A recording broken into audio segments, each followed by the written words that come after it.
माफ कीजिएगा समधन जी, आपने कभी बच्चे को जन्म नहीं दिया ना, इसलिए कैसे जान पाएंगी कि प्रिया को गर्भावस्था में क्या क्या परेशानियों का सामना करना पड़ सकता है।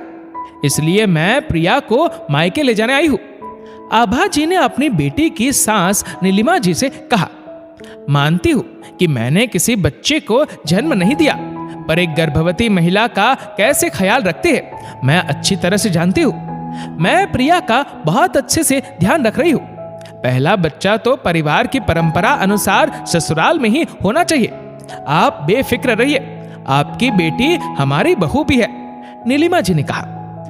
नीलिमा जी अपने आंसुओं को साड़ी के पल्लू से पोंछती हुई अपने कमरे में चली जाती है। इस घर में आए उन्हें 20 साल हो गए हैं, पर हर बार अच्छी मां होने की अग्नि परीक्षा से गुजरना होता है। प्रिया के पति जतीन और ननद रिया काफी छोटे थे, तभी उनकी मां गुजर गई थी। तब घर के बड़े बुजुर्गों की सहमति से जतीन के पिता अखिलेश जी ने नीलिमा जी से दूसरा ब्याह रचा लिया था। नीलिमा जी के भी सिर से माँ बाप का साया उठ चुका था। वे अपने चाचा चाची पर आश्रित थी। उन्होंने पल्ला झाड़ने के उद्देश्य से अखिलेश जी जैसे विधुर लेकिन संपन्न व्यक्ति से नीलिमा का विवाह करा दिया। चुलबुली अलहड़ नीलिमा जिम्मेदारियों की चादर ओढ़कर कब गंभीर नीलिमा जी बन गई पता ही नहीं चला। वे दोनों बच्चों पर खूब स्नेह बरसाती। उन्होंने फैसला कर लिया था कि अब वे अपना बच्चा नहीं करेंगी, अपनी ममता को बंटने नहीं देंगी। जतीन और रिया ने भी उन्हें मां के रूप में दिल से स्वीकार कर लिया।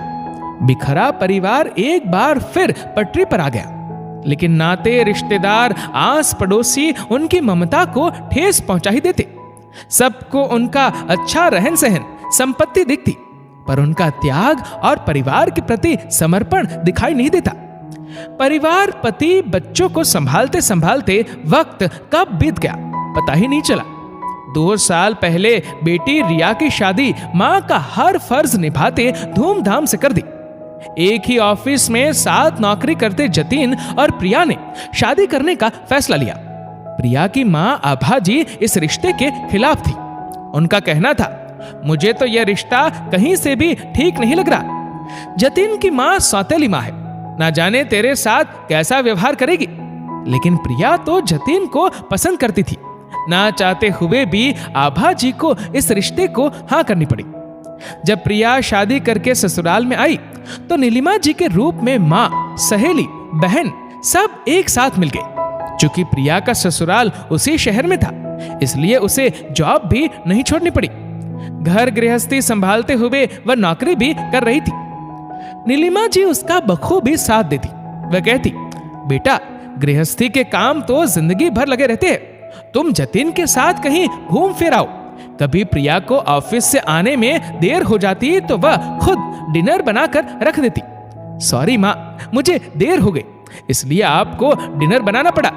प्रिया मुस्कुराते हुए कहती, बेटा तुम्हारे आने से पहले भी तो मैं अकेली ही सब कुछ करती थी, फिर तुम्हारी मदद के लिए खाना तो बना ही सकती हूँ, नीलिमा जी प्यार से कहती।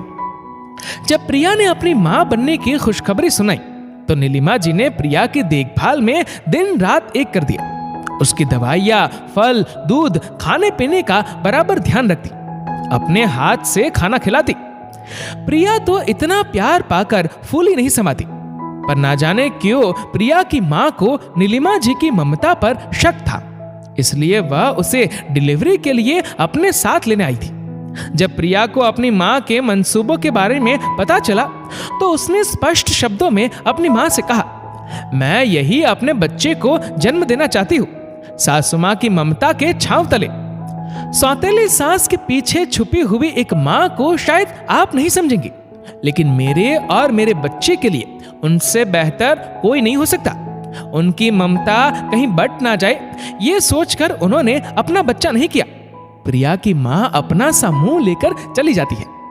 नियत समय पर प्रिया ने एक फूल सी बेटी को जन्म दिया। इस पीढ़ी का पहला बच्चा। सब खुशी से झूम उठे थे। दोस्तों, जरूरी नहीं है कि हर सौतेली मां बुरी हो, इसलिए किसी को भी जाने बिना उसके बारे में व्यर्थ की राय बनाना गलत है। दोस्तों, इस वीडियो को लेकर आपकी क्या राय है नीचे कमेंट करके जरूर बताएगा। और अगर आपको वीडियो अच्छा लगा हो तो इस वीडियो को लाइक करेगा, शेयर करेगा ज्यादा से ज्यादा लोगों तक। और ऐसे ही और भी इंस्पिरेशनल वीडियोस के लिए सब्सक्राइब करें हमारे यूट्यूब चैनल को और फेसबुक पर फॉलो करें हमारे पेज को। धन्यवाद।